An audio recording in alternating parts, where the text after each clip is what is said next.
Nangako ng patuloy na suporta ang Marshall Islands at Palau sa Taiwan kabilang sa nalalabing Pacific Island ties ng island territory. Kasunod ito ng pagputol ng Nauru sa diplomatic ties nito sa Taipei matapos ang isang presidential election. Ayon sa Marshall Islands, matibay at para sa kapakanan ng rehiyon ang pananatili ng ugnayan nito sa Taiwan.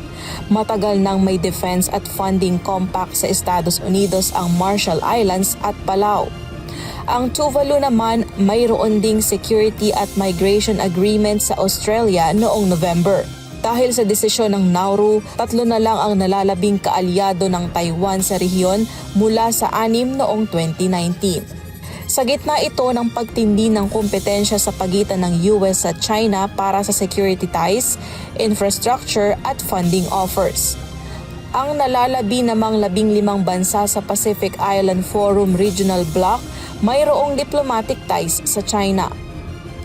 Erica Luzong, UNTV News and Rescue.